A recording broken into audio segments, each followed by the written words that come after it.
ಆತ್ಮೀಯ ವಿದ್ಯಾರ್ಥಿಗಳೇ, ಇಂದಿನ ವಿಡಿಯೋದಲ್ಲಿ ನಾವು SSLC ಗಣಿತ ವಿಷಯದ ವಾರ್ಷಿಕ ಪರೀಕ್ಷೆ ಪ್ರಶ್ನೆ ಪತ್ರಿಕೆ ಮತ್ತು ಉತ್ತರ ಪತ್ರಿಕೆಗಳನ್ನು ನೋಡೋಣ.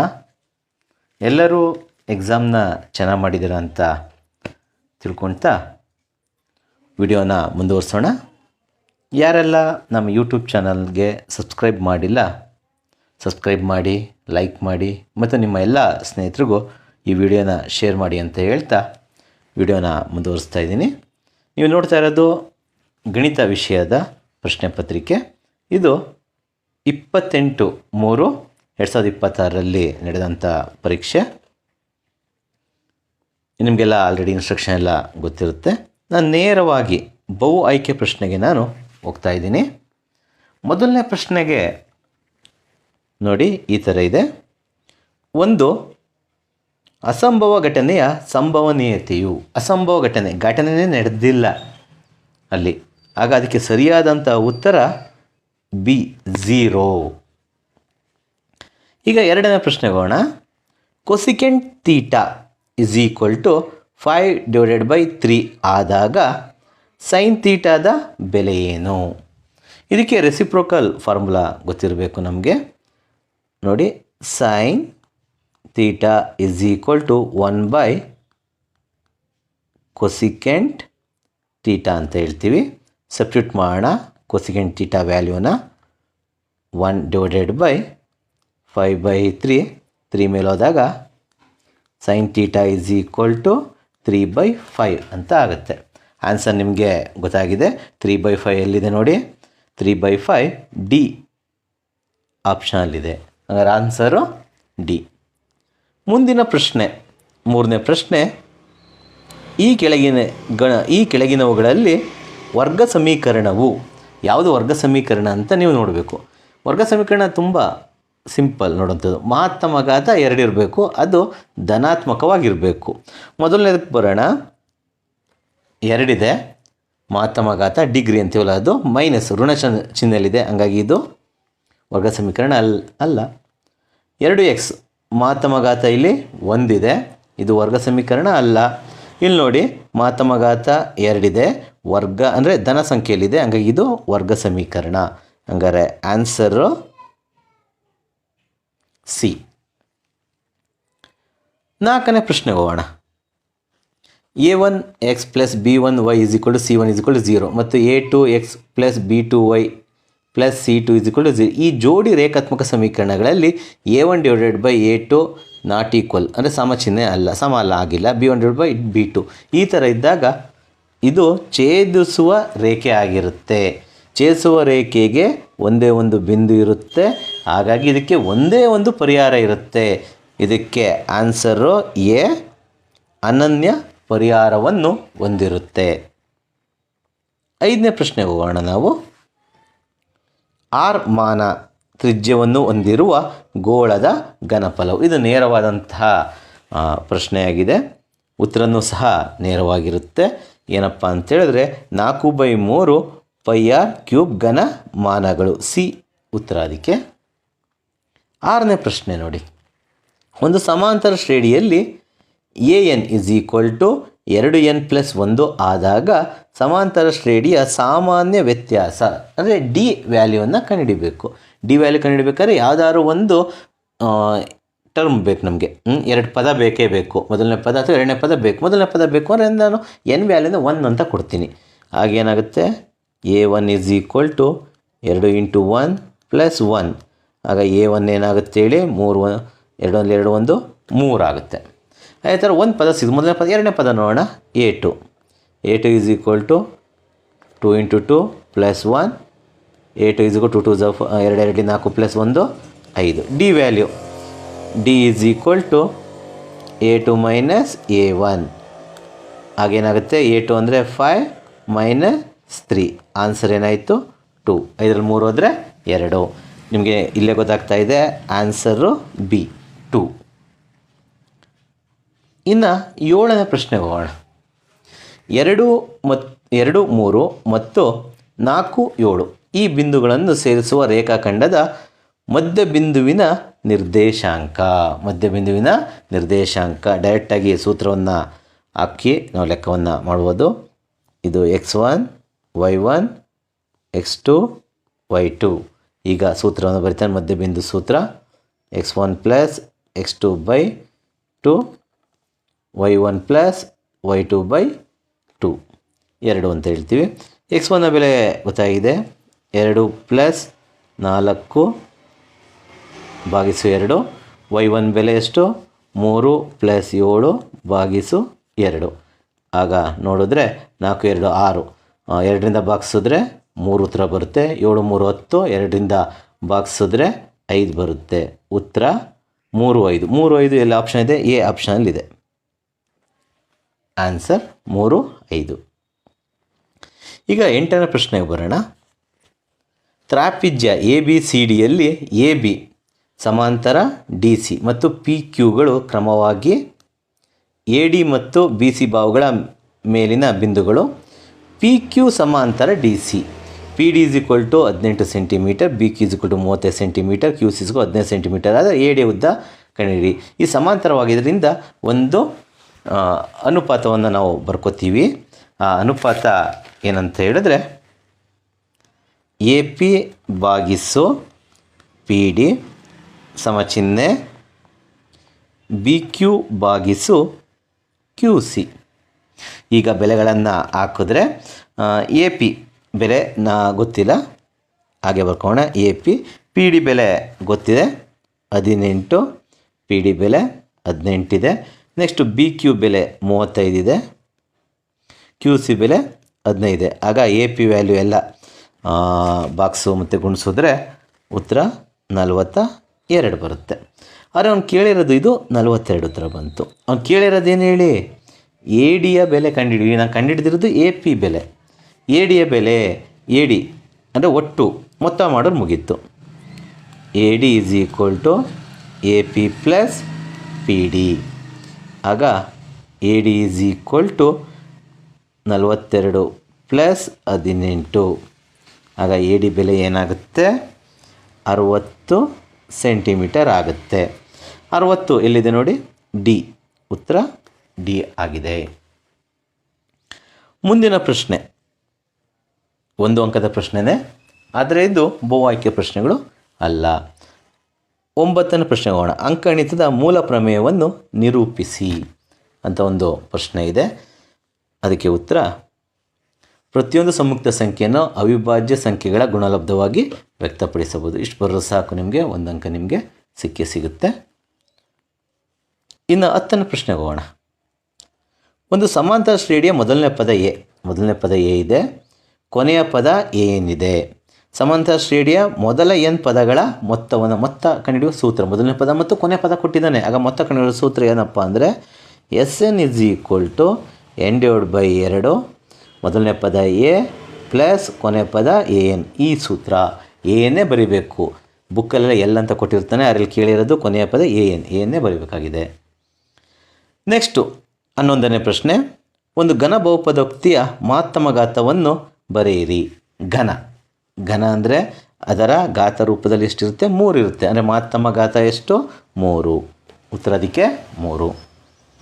ಚಿತ್ರದಲ್ಲಿ D ಮತ್ತು Eಗಳು ಕ್ರಮವಾಗಿ AB ಮತ್ತು AC ಬಾಹುಗಳ ಮಧ್ಯಬಿಂದುಗಳು. ನೋಡಿ, D ಮತ್ತು E ಏನಾಗಿದೆ? AB ಮತ್ತು AC ಬಾಹುಗಳ ಮಧ್ಯಬಿಂದು ಆಗಿದೆ. D ಬೆಲೆ ಕೊಟ್ಟು, D ಬೆಲೆ ಎಷ್ಟು? 4 ಸೆಂಟಿಮೀಟರ್. BC ಬೆಲೆ ಕಣೆ. ಮಧ್ಯಬಿಂದು ಪ್ರಮೇಯವನ್ನು ಹೇಳಿದಾಗ ಅದಕ್ಕೆ ಈ ಥರ ಹೇಳ್ತೀವಿ, DE = ಅರ್ಧ BC ಅಂತ ಹೇಳ್ತೀವಿ. ಆಗ ಸೂತ್ರವನ್ನು ಬರೆದ್ರೆ BC = 2 DE ಅಂತ ಆಗುತ್ತೆ. ಈಗ BC ಬೆಲೆ ಕೇಳಿರೋದು 2, ಹಂಗೆ ಬರ್ತೀನಿ ನಾನು. 8 DE ಎಷ್ಟು ಕೊಟ್ಟಿದ್ದಾನೆ? 4. BC = 8 ಸೆಂಟಿಮೀಟರ್ ಆಗುತ್ತೆ. ಉತ್ತರ ಇದಕ್ಕೆ 8 ಸೆಂಟಿಮೀಟರ್. ನೆಕ್ಸ್ಟ್, ಅಂಚಿನ ಉದ್ದ A ಮಾನ ಇರುವ ಒಂದು ಚೌಕದ ಪೂರ್ಣ ಮೇಲ್ಮೈ ವಿಸ್ತೀರ್ಣವನ್ನು ಕಂಡುಹಿಡಿಯುವ ಸೂತ್ರ ಬರೆಯಿರಿ. ಅದಕ್ಕೆ ಉತ್ತರ 6a² ಆಗಿರುತ್ತೆ. ನೆಕ್ಸ್ಟು ಪ್ರಶ್ನೆ ನೋಡೋಣ. 14ನೇ ಪ್ರಶ್ನೆ. 4x + py + n2 = 0 ಮತ್ತು 4x + 4y + 2 0. ಈ ಸಮೀಕರಣ ಸಮಾಂತರ ರೇಖೆಯನ್ನು ಪ್ರತಿನಿಧಿಸಿದರೆ ಪಿ ಬೆಲೆಯನ್ನು ಕಂಡುಹಿಡಿಯಿರಿ. ಪಿ ಬೆಲೆ ಕಂಡುಹಿಡಿಯಬೇಕು. ಸಮಾಂತರ ರೇಖೆ ಪ್ರತಿಸುತ್ತಾ ಇದೆ ಅಂತೇಳಿ ಅದು ಸಮವಾಗಿದೆ ಅಂತೇಳಿ ಡೈರೆಕ್ಟಾಗಿ ಬರೆಯೋಣ. A1/A2 ಸಾಕು ನನಗೆ 2 B1/B2 ಬೆಲೆ ಹಾಕಿದ್ರೆ A1 ಅಂದರೆ 4/4, B1 ಅಂದರೆ P/4 ಏನಾಗುತ್ತೆ, 4 ಕ್ಯಾನ್ಸಲ್ ಆಗುತ್ತೆ. P = 4. ಉತ್ತರ ಅದಕ್ಕೆ 4. ಮುಂದಿನ ಪ್ರಶ್ನೆಗೆ ಹೋಗೋಣ. ಅದನ್ನು ಈ ಕೆಳಗೆ ನೀಡಿರುವ ಸಂಚಿತ ಆವೃತ್ತಿ ವಿತರಣಾ ಕೋಷ್ಟಕದಲ್ಲಿ ಮಧ್ಯಾಂಕವಿರುವ ವರ್ಗಾಂತರವನ್ನು ಬರೆಯಿರಿ. ವರ್ಗಾಂತರ ಇದನ್ನು ನಾವು ಬರೀಬೇಕು. ಮೊದಲು ಭಾಗಿಸ್ಬೇಕು. n/2 ಮಾಡೋಣ. 20/2 10 ಬರುತ್ತೆ. 10 ಯಾವ ಎರಡರ ಮಧ್ಯೆ ಬರುತ್ತೆ? 7 ಮತ್ತು 14. ಅಂದರೆ ಹೆಚ್ಚಿನ ಸಂಖ್ಯೆ ತಗೋತಾ ಇದ್ದೀವಿ. ಇದನ್ನು ತಗೋಣ. ಆಗ ವರ್ಗಾಂತರ ಎಷ್ಟಾಗುತ್ತೆ? ಇದು ವರ್ಗಾಂತರ ಅಂತ ಹೇಳ್ತೀವಿ. 20, 30 ಇದಕ್ಕೆ ಉತ್ತರ. ನೆಕ್ಸ್ಟ್ ಬರೆಯೋಣ.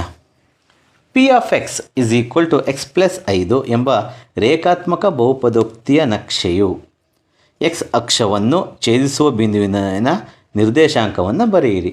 ಇದನ್ನು ಬರೆಯೋಣ. x + 5 = 0. ಆಗ x = -5 ಆಗುತ್ತೆ. ಆಗ ಇದಕ್ಕೆ ಅವ್ನು ಕೇಳಿರೋದೇನು ಹೇಳಿ? ನಿರ್ದೇಶಾಂಕ ಕೇಳಿದ್ದಾನೆ. x ಮತ್ತು y -5. x ವ್ಯಾಲ್ಯೂ ಆಗುತ್ತೆ, y ನ ಬೆಲೆ 0 ಆಗುತ್ತೆ. ಇದಕ್ಕೆ ಉತ್ತರ -5 0. 5 + √3 ಒಂದು ಅಭಾಗಲಬ್ಧ ಸಂಖ್ಯೆ ಎಂದು ಸಾಧಿಸಿ. ಇದು ನೀವೆಲ್ಲ ಸಾಧಿಸ್ಬೋದು, ಸುಲಭವಾಗಿದೆ. ಪ್ರಶ್ನೆ ಸಂಖ್ಯೆ 17ನೇ ಪ್ರಶ್ನೆ ಸಂಖ್ಯೆ ಇದು ನಾನು ಹೇಳ್ತಾ ಇರುವಂಥದ್ದು.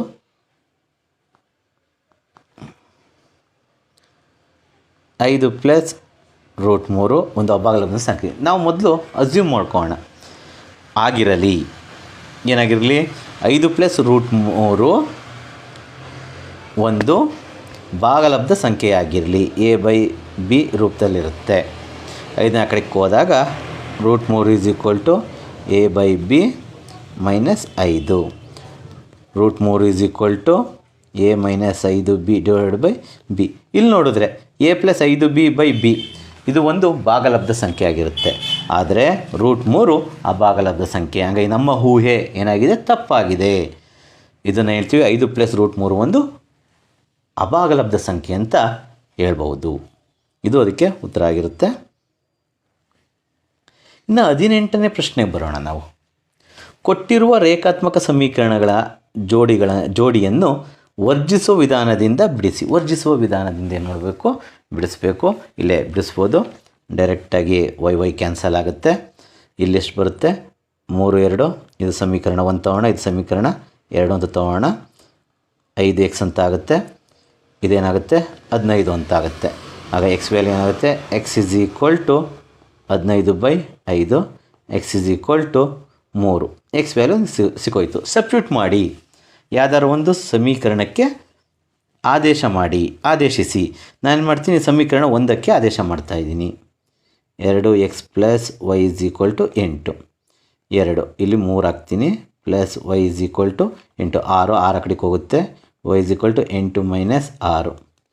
8ರಲ್ಲಿ 6 ಹೋದರೆ 2.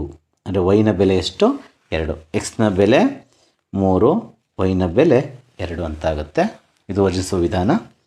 ಇನ್ನು ಮುಂದಿನ ಪ್ರಶ್ನೆಗೆ ಹೋಗೋಣ. ಮುಂದಿನ ಪ್ರಶ್ನೆ ಈ ರೀತಿ ಇದೆ. 19ನೇ ಪ್ರಶ್ನೆ. ಇಲ್ಲಿ 5, 8, 11 ಈ ಸಮಾಂತರ ಶ್ರೇಣಿಯ ಮೊದಲ 20 ಪದಗಳ ಮೊತ್ತವನ್ನು ಸೂತ್ರ ಉಪಯೋಗಿಸಿ ಬಿಡಿಸಿ. ಅಂದರೆ ಕಂಡುಹಿಡಿಯಿರಿ ಅಂತ ಹೇಳ್ತಾ ಇದ್ದಾನೆ. 20 ಪದಗಳ ಮೊತ್ತ ಸೂತ್ರವನ್ನು ಉಪಯೋಗಿಸಬೇಕಾಗುತ್ತೆ. ಅದನ್ನು ಮಾಡೋಣ. ಇದು 19ನೇ ಪ್ರಶ್ನೆ. ಎ ಬೆಲೆ ಕೊಟ್ಟಿದ್ದಾನೆ. ಎ ಎಷ್ಟು? 5. ಡಿ ಬೆಲೆ 3. ಎನ್ ಬೆಲೆ 20. ನಾವೇನು ಕಂಡುಹಿಡಿಬೇಕು?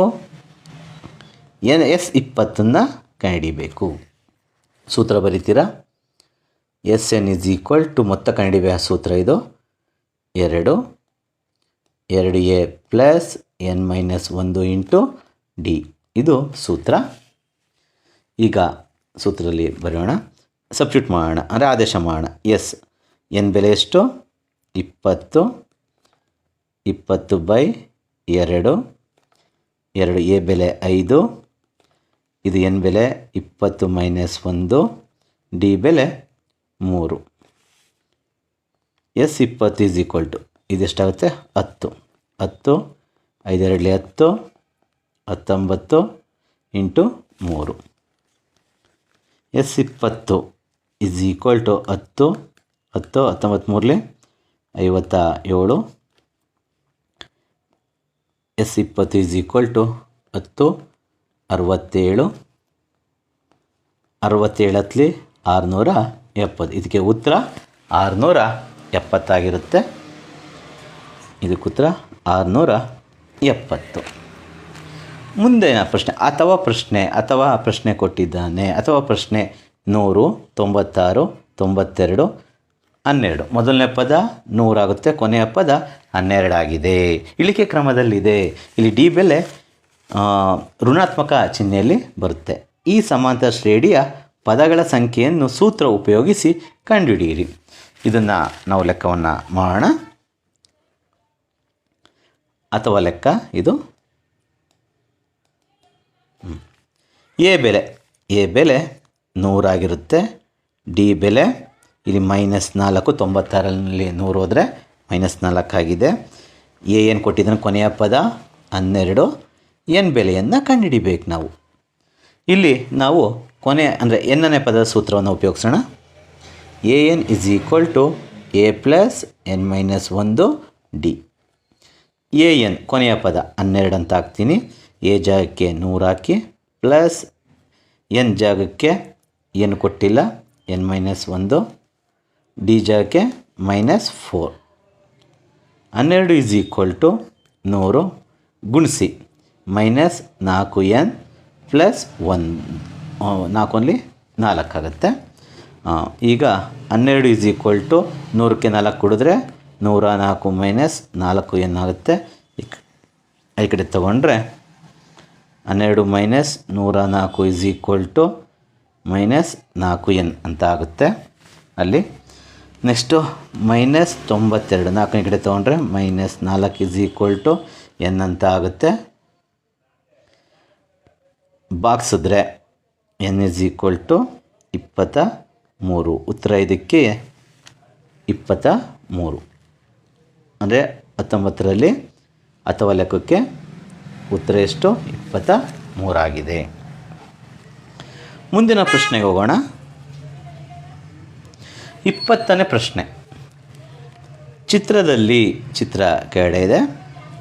ABC ಕೋನ ABC ಇದು 90 ಡಿಗ್ರಿ ಇದೆ. ಕೆಳಗಿನಗಳ ಬೆಲೆಗಳನ್ನು ಬರೆಯಿರಿ. ಸೈನ್ ಆಲ್ಫಾ ಎಲ್ಲಿದೆ? ಇಲ್ಲಿದೆ. ಟ್ಯಾನ್ ತೀಟಾ ಎಲ್ಲಿದೆ? ಇಲ್ಲಿದೆ. ಈಗ ಸೈನ್ ಆಲ್ಫಾ ನಿಮಗೆಲ್ಲ ಸೈನ್ ಗೊತ್ತಿದೆ.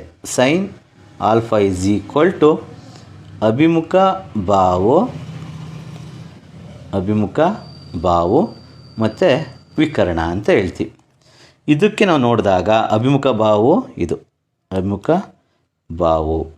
ಇದು ವಿಕರ್ಣ ಆಗಿರುತ್ತೆ. ಬರೆದ್ರೆ ಉತ್ತರ ಅಭಿಮುಖ ಬಾವು 3 ವಿಕರ್ಣ 5. ಉತ್ತರ ಇದಕ್ಕೆ 3/5. ಈಗ ಟ್ಯಾನ್ ತೀಟಾಗೆ ಬರೋಣ. ತೀಟಾಗೆ ಅಭಿಮುಖ ಬಾವು ಇದಾಗಿರುತ್ತೆ. ತೀಟಾಗೆ ನೋಡಿ ಇದು ಆಯಿತಾ, ಇದು ವಿಕರ್ಣ, ಇದೇನಾಗಿರುತ್ತೆ? ಪಾರ್ಶ್ವ ಭಾವವಾಗಿರುತ್ತೆ ಅಲ್ಲಿ. ಈಗ ತಗೊಂಡ್ರೆ ಟ್ಯಾನ್ ತೀಟಾ ಫಾರ್ಮುಲಾ ತೊಗೊಂಡ್ರೆ tan theta is equal to ಅಭಿಮುಖ ಬಾವು ಮತ್ತು ಪಾರ್ಶ್ವ ಬಾವು ಅಂತ. ಅಭಿಮುಖ ಬಾವು ಎಷ್ಟಿದೆ? 4 ಇದೆ. ಪಾರ್ಶ್ವ ಬಾವು 3 ಇದೆ. ಉತ್ತರ ಇದಕ್ಕೆ 4/3 ಅಂತ ಹೇಳ್ತೀವಿ. ಮುಂದಿನ ಪ್ರಶ್ನೆ ಹೋಗೋಣ. 21ನೇ ಪ್ರಶ್ನೆ. ಅಪವರ್ತನ ವಿಧಾನದಿಂದ x² + 4x - 60 = 0 ವರ್ಗ ಸಮೀಕರಣದ ಮೂಲಗಳನ್ನು ಕಂಡುಹಿಡಿಯಿರಿ. ಅಪವರ್ತನ ವಿಧಾನವನ್ನು ಉಪಯೋಗಿಸಬೇಕಾಗಿದೆ. ನೋಡೋಣ ಇವಾಗ ಅಪವರ್ತನ ವಿಧಾನದಿಂದ ಯಾವ ರೀತಿ ಕಂಡುಹಿಡಿಯೋದು ಅಂತ ನೋಡೋಣ. 21ನೇ ಪ್ರಶ್ನೆ. 21ನೇ ಪ್ರಶ್ನೆ ಹೋಗಿದ್ದೀವಿ. ಸಮೀಕರಣ ಬರಿತಾ ಇದ್ದೀನಿ. x² plus 4x minus 60 is equal to 0. ಅಪವರ್ತನ ತಗೊಂಡಾಗ 10x ಮೈನಸ್ 6x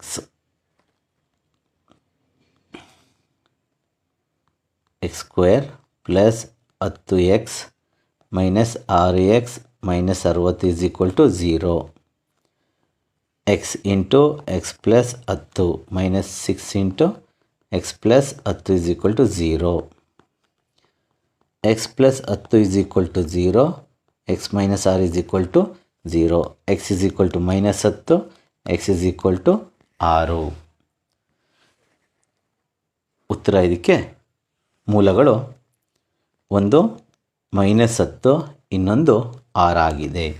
ಅಥವಾ ಲೆಕ್ಕ ಇದೆ 2x² plus 3x minus 7 is equal to 0. ಈ ವರ್ಗ ಸಮೀಕರಣದ ಶೋಧಕವನ್ನು ಕಂಡುಹಿಡಿಯಿರಿ ಮತ್ತು ಮೂಲಗಳ ಸ್ವಭಾವವನ್ನು ಬರೆಯಿರಿ. ನೋಡೋಣ ಇವಾಗ 21ರಲ್ಲಿ ಅಥವಾ ಲೆಕ್ಕ ತಗೋತಾ ಇದ್ದೀನಿ ನಾನು. 2x² plus 3x minus 7. A ಬೆಲೆ 2, ಬಿ ಬೆಲೆ 3, ಸಿ ಬೆಲೆ -7. ಡೆಲ್ಟಾ ಶೋಧಕ is equal to b² minus 4ac. Delta is equal to B ಬೆಲೆ 3 ಇದೆ, 3² ಮೈನಸ್ 4 ಇಂಟು ಎ ಬೆಲೆ ಎಷ್ಟು 2 into -7. Delta is equal to 9 minus into minus plus 56 ಆಗುತ್ತೆ. Delta is equal to 65. ದೊಡ್ಡದು 65 0ಗಿಂತ ದೊಡ್ಡದು. ಇದರ ಸ್ವಭಾವ ಏನಾಗಿರುತ್ತಪ್ಪ ಅಂದರೆ ವಾಸ್ತವ ಮತ್ತು ಭಿನ್ನ. ವಾಸ್ತವ ಮತ್ತು ಭಿನ್ನ ಅಂತ ಹೇಳ್ತೀವಿ. ಮುಂದಿನ ಪ್ರಶ್ನೆ ಹೋಗೋಣ. ಮುಂದಿನ ಪ್ರಶ್ನೆ ಈ ರೀತಿ ಇದೆ. 135 ಮತ್ತು 75ರ ಮಾಸವನ್ನು ಅವಿಭಾಜ್ಯ ಅಪವರ್ತನ ವಿಧಾನದಿಂದ ಕಂಡುಹಿಡಿದು ನಂತರ ಮಾಸಹ ಇವೆರಡರ ಮಾಸ ಬಂದಿರುವಂಥ ಮಾಸ ಮತ್ತು 20ರ ಲಾಸವನ್ನು ಕಂಡು ಹಿಡಿಯಿರಿ ಅಂತ ಕೊಟ್ಟಿದ್ದಾನೆ. ಓಕೆ, ನೋಡೋಣ ಇವಾಗ 22ನೇ ಪ್ರಶ್ನೆಯನ್ನು. 22ನೇ ಪ್ರಶ್ನೆ ಈ ರೀತಿ ಇದೆ. 135 ಮತ್ತು 75ರ ಮಾಸವನ್ನು ಏನು ಮಾಡೋಣ ಇವಾಗ ಮೊದಲು ಕಂಡುಹಿಡ್ಕೊಳ್ಳೋಣ. ಈಗ 135ರ ಅಪವರ್ತನವನ್ನು ಬರ್ಕೋತಾ ಇದ್ದೀನಿ ನಾನು. 3 45 ಆಯಿತು, 15 ಆಯಿತು, 15 5 ಆಯಿತು. ಓಕೆ, ರೈಟ್, ಅಷ್ಟೇದು ಬರುವಂಥದ್ದು, ಇದಿರೋದಿಲ್ಲ. ನೆಕ್ಸ್ಟು ಇದೊಂದು ಸರಿಯಾದ ರೀತಿ ಬರೆದ್ರೆ 3ರ ಘಾತ 3 ಇಂಟು 5. ಇನ್ನು 75 3 25 ಆಯಿತು, 5 5 ಆಯಿತು, 3 ಇಂಟು 5ರ ಘಾತ 2. ಇಲ್ಲಿವಾಗ ಎರಡರಲ್ಲೂ ಇರುವಂತಹ ಕಡಿಮೆ ಘಾತವನ್ನು ಹೊಂದಿರುವಂಥ ಸಂಖ್ಯೆನ ತಗೋಣ. ಮಾಸಹ 2 3ರ ಘಾತ 3 ಇದೆ, ಇಲ್ಲಿ 3 ಇದೆ. ಕಡಿಮೆ ಘಾತ ಇರುವಂಥದ್ದು 3. 2 5 ಇದೆ, ಕಡಿಮೆ ಇರೋದು 5. ಮಾಸ 5 3 15. ಮಾಸ ನನಗೆ ಸಿಕ್ಕೋಯ್ತು. ನೆಕ್ಸ್ಟ್ ಹೇಳ್ತಾನೆ 135 ಮತ್ತು 75ರ ಮಾಸ ತೊಗೊಳ್ಳಿ, ಅದ್ರ ಜೊತೆ 20 ತೊಗೊಂಡು ಲಾಸ ಕಂಡುಹಿಡೀರಿ ಅಂತ ಹೇಳ್ತಾನೆ. ಅಂದರೆ 15 20ರ ಲಾಸವನ್ನು ಏನು ಮಾಡಬೇಕು, ಇಲ್ಲಿ ನಾನು ಕಂಡುಹಿಡಿಬೇಕು. ಅಪವರ್ತನ ಮಾಡೋಣ. 15ನೇ ಯಾವ ರೀತಿ ಬರೋದು, 3 ಇಂಟು 5 5 3 15. 20ನ 2ರಿಂದ ಭಾಗಿಸಿದ್ರೆ 10 ಆಯಿತು, ಮತ್ತು 2ರಿಂದ ಭಾಗಿಸಿದ್ರೆ 5 ಆಯಿತು. ಈಗ 2ರಲ್ಲಿ ಇರೋಂಥ ಸಂಖ್ಯೆ ಲಾಸ ತಗೋಣ. 2ರಲ್ಲಂತೂ ಇರೋಂಥ ಸಂಖ್ಯೆ 5. ಮತ್ತು ನೋಡಿ ಯಾವ್ದಾರು ಇದೆಯಾ, ಇಲ್ಲ. ಹಂಗೆ ಸೇಮ್ ಹಂಗೆ ಬರ್ಕೊಳ್ಳೋಣ. 3 ಇಂಟು 2 ಇಂಟು 2 ಗುಣಿಸಿದ್ರೆ 60 ಉತ್ತರ ಬರುತ್ತೆ ಅಂದರೆ ಲಾಸಹ 60 ಇನ್ನು ಮುಂದಿನ ಪ್ರಶ್ನೆ ಹೋಗೋಣ. 22ನೇದು ಮುಗೀತು. ಇನ್ನು 23ನೇ ಪ್ರಶ್ನೆ. ಪಿ 4 3 ಕೇಂದ್ರವಾಗಿರುವ ವೃತ್ತದ ವ್ಯಾಸ ಎ ಬಿಯ ಅಂತ್ಯಬಿಂದುಗಳ ನಿರ್ದೇಶಾಂಕಗಳು. ಅಂತ್ಯಬಿಂದುಗಳ ನಿರ್ದೇಶಾಂಕ ಎ ಬಿಂದು ನಿರ್ದೇಶಾಂಕ ಎಕ್ಸ್ 5 ಆಗಿದೆ, ಬಿ ಬಿಂದು ನಿರ್ದೇಶಾಂಕ 2y ಆಗಿದೆ. ಎಕ್ಸ್ ವೈ ಬೆಲೆಯನ್ನು ಕಂಡುಹಿಡಿಯಿರಿ ಹಾಗೂ ವೃತ್ತದ ವ್ಯಾಸದ ಉದ್ದವನ್ನು ಕಂಡುಹಿಡಿಯಿರಿ. ತುಂಬ ಪ್ರಶ್ನೆ ಚೆನ್ನಾಗಿದೆ ಇದು. ನೋಡೋಣ ಯಾವ ರೀತಿ ಇದೆ ಮಾಡೋದು ಅಂತ. 23ನೇ ಪ್ರಶ್ನೆಗೆ ಹೋಗೋಣ. 23ನೇ ಪ್ರಶ್ನೆ.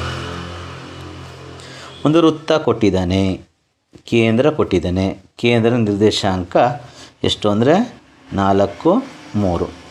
ಒಂದು ವ್ಯಾಸವನ್ನು ಎಳೆದಿದ್ದಾನೆ, ಒಂದು ಬಿ ಇನ್ನೊಂದು ಎ ಬಿಂದುವಿನ ನಿರ್ದೇಶಾಂಕ x5, ಬಿ ಬಿಂದುವಿನ ನಿರ್ದೇಶಾಂಕ 2y ಅಂತ ಹೇಳ್ತಾನೆ. ಈಗ ನಾನು ಮೊದಲು x ಮತ್ತು y ಬೆಲೆಯನ್ನು ಕಾಣೋಣ. ಇದಕ್ಕೆ ಮಧ್ಯಬಿಂದು ಸೂತ್ರ, ಯಾಕೆಂದರೆ ಮಧ್ಯಬಿಂದು ಆಗಿದೆ ಪಿ, ಅದು ಆ ಸೂತ್ರವನ್ನು ಉಪಯೋಗಿಸ್ಕೊಳ್ಳೋಣ. ಮಧ್ಯಬಿಂದು ಸೂತ್ರ ಉಪಯೋಗಿಸ್ತಾ ಇದ್ದೀನಿ. P x y, P of x y ಅಥವಾ ಪಿ ನಿರ್ದೇಶಾಂಕ XY x1 ಪ್ಲಸ್ x2 ಭಾಗಿಸು 2, y1 ಪ್ಲಸ್ y2 ಭಾಗಿಸು 2. ನಾನು ನೇರವಾಗಿ ಬೆಲೆಗಳನ್ನು ಹಾಕ್ತಾ ಹೋಗ್ತೀನಿ. ಇದು x1, ಇದು x1, y1, x2, y2 ಅಂತ ಹೇಳ್ತೀವಿ. ಈಗ ಪಿದು 4, ಇದು ಎಕ್ಸ್ ಜಾಗಕ್ಕೆ ಮಾತ್ರ ಬರಿತಾ ಇದ್ದೀವಿ. x1 x2 ಅಂದರೆ 2 ಆಗಿದೆ, /2 ಕಾಮ. ಇದು y ಅಂದರೆ ಎಷ್ಟು? y ಅಂದರೆ 3, y ಅಂದರೆ 3 ಇಸ್ ಈಕ್ವಲ್ ಟು y1 ಅಂತ ಹೇಳಿದ್ರೆ 5 ಪ್ಲಸ್ y2 ಅಂತ ಹೇಳಿದ್ರೆ y /2. 4 ಈ ಕಡೆಗೆ ಹೋಗುತ್ತೆ, 4 2 8 is equal to x plus 2 comma 3 6 is equal to x plus y. X ಬೆಲೆ ಏನಾಗುತ್ತೆ 8 ಈ ಕಡೆಗೆ ಬರುತ್ತೆ 6 ಆಗುತ್ತೆ. y ಬೆಲೆ ಇಸ್ ಈಕ್ವಲ್ ಟು 1 ಆಗುತ್ತೆ. ಎಕ್ಸ್ ಮತ್ತು y ವ್ಯಾಲ್ಯೂ ಸಿಕ್ಕೋಯ್ತು. ಇವಾಗ ಅದನ್ನು ನೀಟಾಗಿ ಬರೆದ್ರೆ ಎ ಬಿಂದುವಿನ ನಿರ್ದೇಶಾಂಕ ನೋಡಿ, ಎಕ್ಸ್ ವ್ಯಾಲ್ಯೂ ಎಷ್ಟಿದೆ 6 ಎಕ್ಸ್ ಬೆಲೆ, ಮತ್ತು ವೈದು 5, ಬಿ ನಿರ್ದೇಶಾಂಕ 5 1 ಸೊ ನೋಡೋಣ. 5 1 ಇದು 2, ಇಲ್ಲಿ ತಪ್ಪಾಗಿದೆ. 2 1 2 1 ಅಂತ ಹೇಳ್ತೀವಿ. ಈಗ ನಾವು ನೆಕ್ಸ್ಟ್ ಸ್ಟೆಪ್ಪು ಅವನು ಹೇಳಿದಾನೆ ಎ ಬಿಯ ಉದ್ದವನ್ನು ಕಂಡುಹಿಡಿಯಿರಿ, ವ್ಯಾಸದ ಉದ್ದವನ್ನು ಕಂಡುಹಿಡಿದು. ಅದಕ್ಕೆ ಸೂತ್ರ ಇದೆ, ದೂರದ ಸೂತ್ರವನ್ನು ಉಪಯೋಗಿಸೋಣ. A B is equal to square root x2 minus x1 whole square plus y2 minus y1 whole square. ಈ ಸೂತ್ರವನ್ನು ಉಪಯೋಗಿಸಿ ಕಂಡುಹಿಡಿಬೋದು. ದೂರ ಎ ಬಿಯ ದೂರ ಸ್ಕ್ವೇರ್ ರೂಟ್ x2 ಇದು x2 ಅಂತ ಹೇಳ್ತೀವಿ, 2 ಮೈನಸ್ x1 ಇದು 6 ಹೋಲ್ ಸ್ಕ್ವೇರ್ ಪ್ಲಸ್ y2 ಅಂದರೆ ಇದು 1 ಮೈನಸ್ y1 ಅಂದರೆ 5 ಹೋಲ್ ಸ್ಕ್ವೇರ್. ಮುಂದೆ ಹೋಗೋಣ. A B is equal to square root 6ರಲ್ಲಿ 2 ಹೋದರೆ -4 whole square plus -4 whole square. A B is equal to square root 4 4 16, 4 4 16, 16 ಕೂಡಿದ್ರೆ 32 ಉತ್ತರ ಬರುತ್ತೆ. ಬಿಡಿಸಿದ್ರೆ ವರ್ಗ ಸಂಖ್ಯೆ ಪೂರ್ಣವಾದ ಸಂಖ್ಯೆ 16 × 2 ಬರುತ್ತೆ. 16 ಹೊರಗಡೆ ತೊಗೊಂಡ್ರೆ 4 ಆಗುತ್ತೆ. 4√2 ಅಂತ ಬರುತ್ತೆ. ಮಾನಗಳು ಅಂತ ಹೇಳ್ತೀವಿ. ಇದು ಉತ್ತರ ಎ ಬಿ, ಇದು ಉತ್ತರ ಆಗಿದೆ, ಅಂದರೆ ದೂರದ ಉತ್ತರ ಆಗಿದೆ. ಇನ್ನು X value 6, Y value 1. A ಬಿಯ ಉದ್ದ 4√2 ಮಾನಗಳು. 23ನೇ ಪ್ರಶ್ನೆ ಮುಕ್ತಾಯವಾಗಿದೆ. ಇನ್ನು 24ನೇ ಪ್ರಶ್ನೆಗೆ ಬರೋಣ. ಓ ಕೇಂದ್ರವುಳ್ಳ ವೃತ್ತಕ್ಕೆ ಎ ಬಿಯು ಸ್ಪರ್ಶಕವಾಗಿದೆ. ಎ ಬಿ ಇದು ಎ ಬಿ ಸ್ಪರ್ಶಕವಾಗಿದೆ. ಎಯು ಸ್ಪರ್ಶ ಬಿಂದುವಾಗಿದೆ. ಇದು ಸ್ಪರ್ಶ ಬಿಂದು. ಇಲ್ಲೊಂದು ಚೆನ್ನಾಗಿರಬೇಕು. ಸ್ಪರ್ಶ ಬಿಂದುವಿನಲ್ಲಿ ಉಂಟಾಗುವ ಕೋನ 90 ಡಿಗ್ರಿನ ಲಂಬ ಕೋನ ಅಂತ ಹೇಳ್ತೀವಿ ನಾವು. ನೆಕ್ಸ್ಟು ಕೋನ ಒ ಬಿ ಎ ಇದು ಕೋನ ಒ ಬಿ ಎ 45 ಡಿಗ್ರಿ ಕೊಟ್ಟಿದ್ದಾನೆ. ಆದರೆ ತ್ರಿಭುಜ ಎ ಒ ಬಿ ಒಂದು ಸಮದ್ವಿಬಾಹು ತ್ರಿಭುಜ ಎಂದು ಸಾಧಿಸಿ. ಫಸ್ಟ್ ಸಮದ್ವಿಬಾಹು ತ್ರಿಭುಜ ಅಂತ ಸಾಧಿಸಬೇಕು. ನಂತರ ಒ ಬಿ ಇದು ಒ ಬಿ ಎಷ್ಟು ಕೊಟ್ಟಿದ್ದಾನೆ? 5√2 ಅಂತ ಕೊಟ್ಟಿದ್ದಾನೆ ಸೆಂಟಿಮೀಟರ್. ಅದರ ವೃತ್ತ ತ್ರಿಜ್ಯವನ್ನು ಕಂಡು. ತ್ರಿಜ್ಯ ಯಾವುದು? ಇದು ತ್ರಿಜ್ಯ ಓ ಎ. ಇದೇನಾಗಿದೆ? ಇದು ತ್ರಿಜ್ಯ ಅಂತ ಹೇಳ್ತೀವಿ. ಓ ಎ ಬೆಲೆಯನ್ನು ಏನು ಮಾಡಬೇಕು ನಾವು ಇವಾಗ? ಕಂಡುಹಿಡಿಬೇಕು. ಕಂಡುಹಿಡಿಯೋಣ ಇವಾಗ. ಇದು ತುಂಬ ಸರಳವಾಗಿದೆ. ಮೊದಲು ನಾವೇನು ಮಾಡೋಣ, ಇಲ್ಲಿ ಇದು ಸಮದ್ವಿಬಾಹು ತ್ರಿಭುಜ ಅಂತ ನಾವು ನೋಡಬೇಕು. ಇದಕ್ಕೆ ತ್ರಿಭುಜದ ಒಳಕೋನಗಳ ಮೊತ್ತವನ್ನು ಕಂಡುಹಿಡ್ಕೊಳ್ಳೋಣ. ತ್ರಿಭುಜ ಒಳಕೋನಗಳ ಮೊತ್ತ ನಿಮಗೆಲ್ಲ ಗೊತ್ತಾಗಿದೆ. 180 ಡಿಗ್ರಿ, ಅಲ್ಲಿ 180 ಡಿಗ್ರಿ ಮೊತ್ತ ಅಲ್ವಾ. 180 ಡಿಗ್ರಿ ಈಸ್ ಈಕ್ವಲ್ ಟು ನೋಡಿ, ಇದು ಓ ಕೋನ ಬರಬೇಕಲ್ವಾ. ಎ ಕೋನ 90 ಡಿಗ್ರಿ ಆಗುತ್ತೆ, ಬಿ ಕೋನ 45 ಡಿಗ್ರಿ ಆಗುತ್ತೆ. ಇದು ಓ ಕೋನ ಗೊತ್ತಿಲ್ಲ. ಈ ಕಡೆ ಬಂದಾಗ 90, ಈ ಕಡೆ 190 -90 degree -45 degree is equal to O ಕೋನ ಈಸ್ ಈಕ್ವಲ್ ಟು 45 ಡಿಗ್ರಿ ಬರುತ್ತೆ. ಇದೇನಾಯಿತು? 45 ಡಿಗ್ರಿ ಬಂತು. ಸಮಕೋನಗಳ ಅಭಿಮುಖ ಬಾಹುಗಳು ಸಮನಾಗಿರ್ತವೆ. ಹಾಗಾಗಿ ಸಮಕೋನಗಳ್ಯಾವು? ಓ ಮತ್ತು ಬಿ. ಅಭಿಮುಖ ಬಾಹುಗಳ್ಯಾವು? ಎ ಒ ಮತ್ತು ಎ ಬಿ ಏನಾಗಿದೆ? ಸಮ ಆಗಿದೆ. ಸಾರಿ, ಓ ಎ ಗ್ಯಾಸ್ ಸಮ ಆಗಿದೆ, ಎ ಬಿ ಸಮ ಆಗಿದೆ. ಹಂಗಾಗಿ ಇದು ಒಂದು ಸಮದ್ವಿಬಾಹು ತ್ರಿಭುಜ ಅಂತ ಏನು ಮಾಡೋದು? ಸುಲಭವಾಗಿ ಹೇಳ್ಬೋದು ನಾವು. ಇದೊಂದು ಸಮದ್ವಿಬಾಹು ತ್ರಿಭುಜ ಆಯಿತು. ನೆಕ್ಸ್ಟ್ ಏನು ಹೇಳಿದ್ದಾನೆ ಅವನು? ಏನು ಕಂಡುಹಿಡಿ ಅಂತ ಹೇಳಿದ್ದಾನೆ? ತ್ರಿಜ್ಯ ಅಂದರೆ ಓ ಎನ ಏನು ಮಾಡಬೇಕು ಇಲ್ಲಿ ನೀವು ಕಂಡುಹಿಡಿಬೋದು.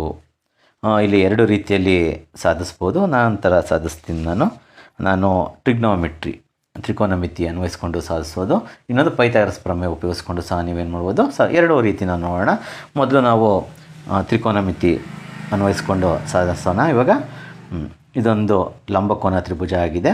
ನಾನು ಕಾಸ್ ತೊಗೋತಾ ಇದ್ದೀನಿ. ಕಾಸ್ ತೊಗೊಂಡಾಗ ನನಗೆ ಪಾರ್ಶ್ವಬಾಹು ಮತ್ತು ವಿಕರ್ಣ ಸಿಗುತ್ತೆ. ಪಾರ್ಶ್ವಬಾಹು ಎ ಒ ಆಗಿದೆ, ವಿಕರ್ಣ ಒ ಬಿ ಆಗಿದೆ. ಅದು ತೊಗೋತಾ ಇದ್ದೀನಿ. ಕಾಸ್ ತೊಗೋತಾ ಇದ್ದೀನಿ, ಓ ಡಿಗ್ರಿದು. ಇದು ಅಭಿಮುಖ ಬಾಹು ಡಿವೈಡೆಡ್ ಬೈ ವಿಕರ್ಣ. ಕಾಸ್ ಓ ಅಂದರೆ ಕಾಸ್ 45 ಡಿಗ್ರಿ ಈಸ್ ಈಕ್ವಲ್ ಟು ಅಭಿಮುಖ ಬಾಹು ಏನಾಗಿದೆ? ಓ ಎ ಆಗಿದೆ.